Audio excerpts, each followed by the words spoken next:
हिंदुस्तान इतना आगे बढ़ रहा है तो पाकिस्तान भी कहीं ना कहीं फाइनल में है। भारत एक तरफ है, भारत समझ लीजिए बहुत ऊपर है, एक पहले नंबर पर। बाकी जो टीमें हैं बहुत नीचे हैं। मुश्किल से एक मैच मुझे याद है कि वो पाकिस्तान जीती थी, पाकिस्तान को हरा दिया, लेकिन वो लीग मैच था। हेलो गाइस, मेरा नाम है स्वीटी पुष्कर और आप देख रहे हैं जनतंत्र टीवी। स्वागत करती हूँ मैं आपकी जनतंत्र टीवी में। आज को जो दिन है वो बहुत ज़्यादा स्पेशल है। जी हाँ, आज इंडिया और पाकिस्तान का मैच है जो कि इंडियन फैंस के लिए और पाकिस्तान फैंस के लिए बहुत ही ज़्यादा इम्पॉर्टेंट है। और इस समय मेरे साथ मेरे न्यूज़ रूम में जनतंत्र टीवी के एक जाने माने चेहरे जिनको आप देखते ही रहते होंगे मौजूद हैं मेरे साथ। जैसे कि आप जानते ही हैं सर कि जो आज इंडिया और पाकिस्तान का मैच है वो ना सिर्फ मैच है बल्कि इमोशंस का ओवरडोज है। तो आप इस पर क्या कहना चाहेंगे? क्या खिलाड़ियों पर प्रेशर ज़्यादा होता है या फैंस पर प्रेशर ज़्यादा होता है? देखिए, खिलाड़ियों पे प्रेशर बहुत ज़्यादा होता है, खासकर इंडियन खिलाड़ियों पर।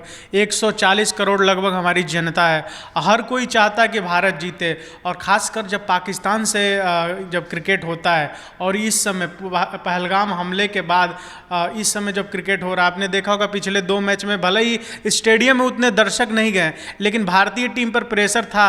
अब बावजूद इसके भी हमारी टीम ने अच्छा प्रदर्शन करते हुए पाकिस्तान को हरा दिया, लेकिन वो लीग मैच था।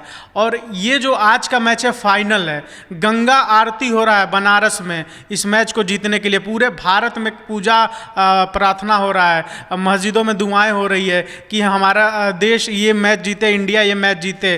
क्योंकि अगर कहीं गलती से अगर थोड़ा भी इधर उधर हुआ और भारत ये मैच हारता है तो बहुत बड़ा अपसेट होगा भारत के लिए। और पाकिस्तानी फैंस जिस तरीके से स्टेडियम में चिढ़ाएंगे ये अलग चीज़ हो जाएगा। और सोशल मीडिया पर भी बहुत ज़्यादा गर्मा गर्मी हो जाएगा। तो इस मैच को किसी भी हाल में भारत को जीतना होगा, ये सोचकर भारतीय टीम ग्राउंड पर जाएगी। भले ये इंडियन क्रिकेट टीम बोलेगी ये नॉर्मल है हमारे लिए, ये नॉर्मल मैच की तरह है, लेकिन हर कोई जानता है कि ये मैच बहुत ही ज़्यादा प्रेशर वाला होने वाला, दोनों टीमों के लिए। वैसे मैं बात कर रहा हूँ भारत के लिए ज़्यादा होने वाला है, क्योंकि भारत लगातार जीत क्या रही है, पाकिस्तान लगातार हार रही है। पिछले अगर 7-8 मैच का देखा जाए तो 1-2 मैच ही, मुश्किल से एक मैच मुझे याद है कि वो पाकिस्तान जीती थी, बाकी सब भारत जीता है। और ये फाइनल 41 साल बाद एशिया कप में भारत और पाकिस्तान फाइनल खेल रहा है, तो ये भी बहुत अपने आप में बहुत बड़ी बात है।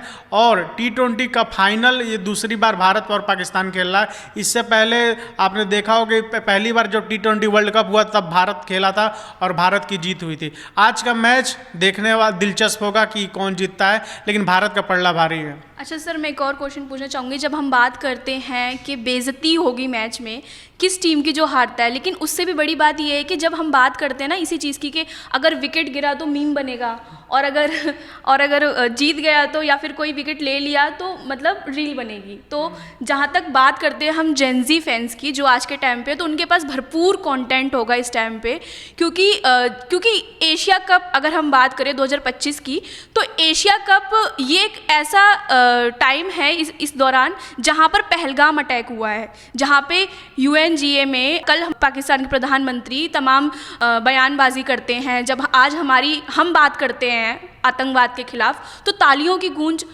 हर जगह गूंज रही है। उस दौरान अगर हम बात करें कि इंडिया पाकिस्तान एशिया कप में है, जिस दौरान दिलजीत की फ़िल्म बैन कर दी जाती है और वो भी इस पे सवाल उठाते हैं, तो जेनजी किस तरीके से इस पे सोचते हैं, इस पे आपका क्या कहना है सर? इस पे क्या जो बयानबाजियां चल रही हैं तमाम?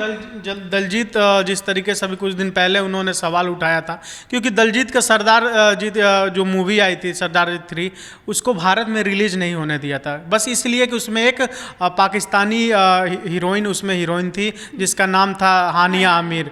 तो दलजीत का कहना बस ये था कि हमारी जो मूवी शूट हुई थी वो पहलगाम हमले से पहले हुई थी, लगभग फरवरी के आसपास हुआ था, तो उस मूवी को भारत में नहीं रिलीज होने दिया गया।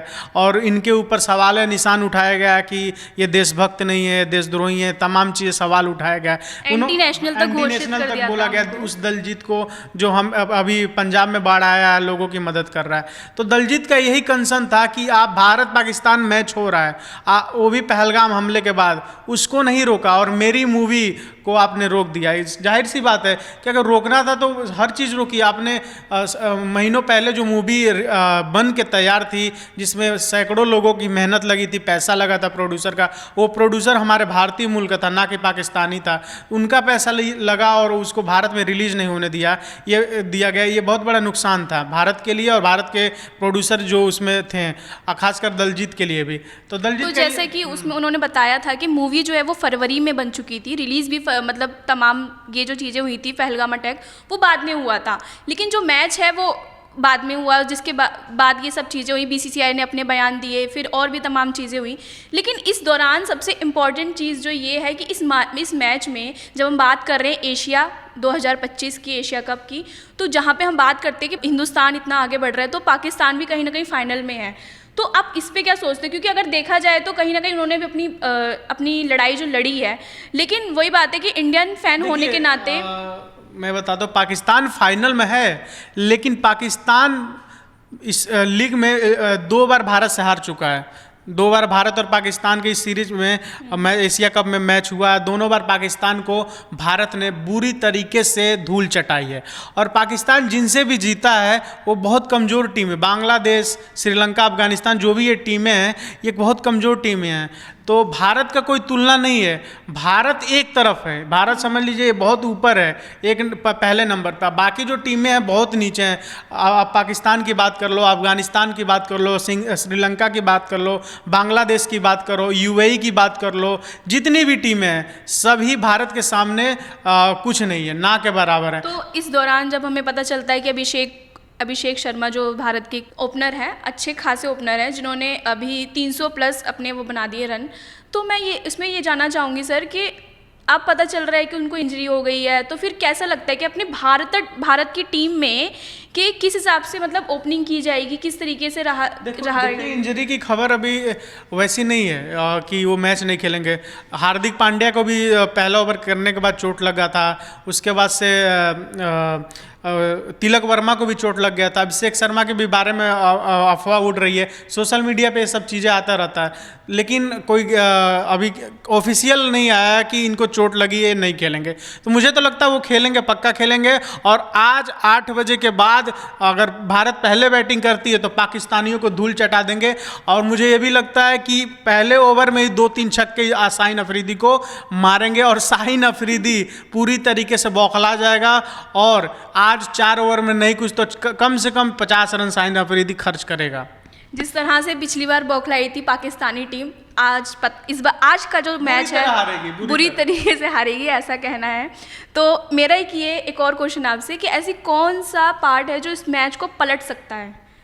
देखिए, इंडिया के लिए पाकिस्तान के लिए अगर अभिषेक शर्मा के विकेट पहले अगर पाकिस्तान ले लेता है तो पाकिस्तान के लिए कुछ मौका बन सकता है। हालांकि इंडियन टीम बहुत मजबूत है, बहुत लंबी बैटिंग है। सूर्य कुमार यादव हैं, तिलक वर्मा हैं, हार्दिक पांड्या है, शिवम दुबे हैं, संजू सैमसन हैं, अक्षर पटेल तक अच्छी बैटिंग करते हैं, कुलदीप यादव भी ठीक ठाक खेल लेते हैं। तो भारत की लंबी बैटिंग है, लेकिन अभिषेक शर्मा ही एक लौते हैं जो लगातार बेहतरीन फॉर्म में है। इंडिया के लिए सबसे ज़्यादा रन मार रहे हैं, 6 ओवर में मैच को पलट दे रहे हैं, बेहतरीन स्ट्राइक रेट के साथ वो रन स्कोर कर रहे हैं। और विरोधी टीम में एक अलग ही डर का माहौल है उनके नाम की वजह से, उनकी बैटिंग की वजह से। तो अगर वो ऐसा करते हैं, उनकी विकेट अगर पहले जाती है तो पाकिस्तान के लिए एक छोटा सा रास्ता खुल सकता है। तो सर मैं बस मेरा आखिरी क्वेश्चन ये है कि अगर ये हो रहा है तो आप एक कैप्शन बता दीजिए, कोई मीम के लिए, कोई रील के लिए, जो बहुत ही मतलब एकदम सटीक बैठता है पाकिस्तान और हिंदुस्तान मैच पे। तो मेरा तो यही कहना है, फिर धोएंगे क्या नाम है, विराट कोहली तो संन्यास मैम इस समय दिमाग में नहीं आ रहा, लेकिन यही कहूँगा कि एक बार फिर मिलेंगे, एक बार फिर धोएंगे। बहुत बढ़िया। तो इसी के साथ मैं ये वीडियो यहीं ख़त्म करती हूँ, और इसमें मैं आपको बता देती हूँ कुछ इम्पॉर्टेंट चीज़ ये है कि पूरा एकदम जो माहौल है वो एकदम फैंस का जो बना हुआ है, एकदम इमोशंस पूरा ओवरडोज दिया हुआ है इस चीज़ का, और बिना फिल्टर का एकदम HD ड्रामा आपको देखने को मिलेगा। नेटफ्लिक्स की तरह जो सीरीज़ होती है ना, उस तरीके से ये मैच होने वाला, अनप्रिडिक्टेबल। तो आप पॉपकॉर्न अपना मंगा लीजिए, स्टेडियम टू स्टेडियम नहीं, पार्टी जोन में एकदम रहिए और रील्स बनाते रहिए, मीम्स बनाते रहिए। और फिलहाल मैं आपसे विदा लेती हूँ और मिलती हूँ एक नई एडिशंस के साथ। Thank you.